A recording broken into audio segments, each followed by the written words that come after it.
Hi there, it's Andrew with J&C Guns. Thanks for staying tuned, staying with us as always. If you like us, subscribe to our channel, and as always, your comments, questions, anything else that you know or want to see us talk about, leave it in the comments section below. This is going to be a video of my new acquisition here, the Ruger SR9c. Those of you who have watched my videos in the past know that I used to have a Ruger SR40c, same gun in 40 caliber, same dimensions, same everything, other than being in 40 cal, so the barrel shroud's cut a little bit differently. The reason that I got this gun is simple: ammo cost.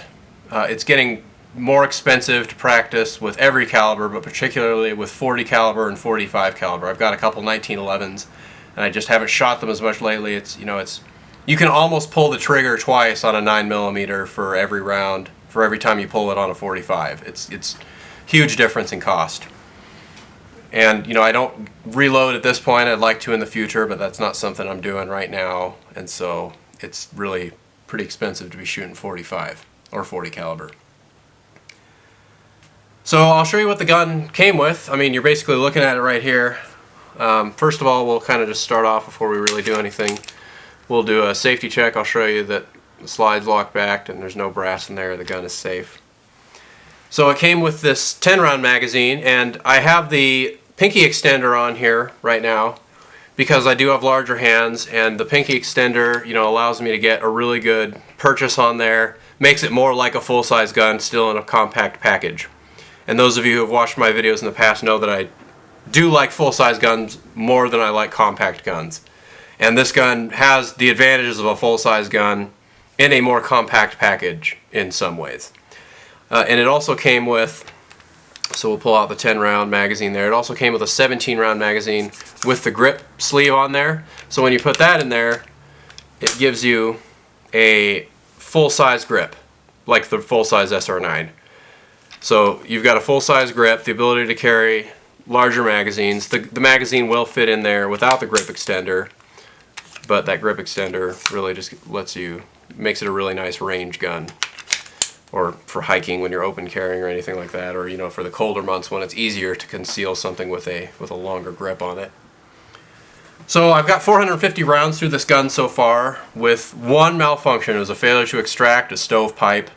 I'd like to say that I was limp wristing the gun, as I do from time to time, but who knows. But one malfunction in 450 rounds is not something I am concerned about. Let's talk about the ergonomics on this gun. I really do like them. They are quite similar to a 1911, which is what I originally started shooting and training on when I first got into shooting handguns, probably, I don't know, 15 years ago or so. And so the gun has a manual safety in the same place as a 1911. It is ambidextrous, it's on both sides, and it also has an ambidextrous slide release. The what is it called? The slide stop is not ambidextrous. That's just on the right side of the gun. That might be something they offer on a future model, just to kind of compete with something like the M&P. The Smith & Wesson M&P has a ambidextrous slide stop on there. So the ergonomics are very good, like I said. I do like guns with manual safeties, or at least a double action first trigger pull. That's not a knock against Glocks or anything like that. Those are obviously all great guns. I just have always trained with a manual safety, and I like them, and that's how I have my guns. And it's not a discussion about which is better. I'm just saying that's better for me. The ability to control this gun, great. It doesn't snap up out of your hand like some compact guns do, and it's very easy to keep on target. I can knock out the bullseye all day at 7 to 10 yards with no problem, with either magazine on there. The concealability, also really good. The Ruger lists the gun, I believe, at 23.5 ounces unloaded, so probably a hair under 2 pounds loaded with a 10-round magazine. Like I said, the reliability's been good. I've put a little bit of everything through there so far in that 450 rounds. Some Winchester white box, some S&B, some tool ammo, and some Wolf. It hasn't had a problem with those. And then I fed 2 magazines worth of the defensive load that I carry. in there as well, just to make sure it functions with those. That's important to do as well. Value on the gun is very high, I think, in my opinion. It's a Ruger. I think they found a really good balance of features that they offer at and the price point they offer them at. I paid $460 for this gun. I've seen them for, you know, down to $400 brand new in some places, and a little bit higher than what I paid as well. Just depends on where you're getting it in the area you live in, I think. So I do recommend this gun. It's been very good for me. Haven't had a problem so far.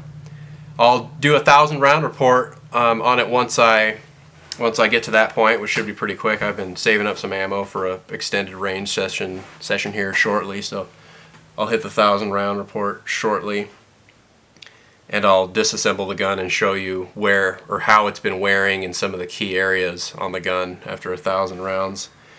And then I'll also be doing some separate videos, so you guys stay tuned, on the holster that I've been using for this, which is a KT Mech Defender. It's made for this gun, and it's also compatible with the Streamlight TLR3, which I also have right here. So I'll show you guys those in a separate video, so stay tuned for that. And then I'll also do a video on disassembling the gun on a field strip, and also on taking the firing pin and striker out of there. And then one more thing I'll mention, I guess, is in the ergonomics, is that it does have a reversible back strap. I don't know if you can see that little pin right there above my nail, but you pop that out, and then this back strap turns around, and it basically pops out, similar to how a Series 70 1911 would have a curved mainspring housing, whereas a Series 80 would have a straight. I've just left it straight on there. I don't really like the way it feels when you turn it around, but it does have that, if that feels good if that feels good in your hand. So it has that. That's about it for this gun. Well, like I said, I really do like it so far. It's been reliable. I like the features. I like the price point, and I like the brand. It's a Ruger.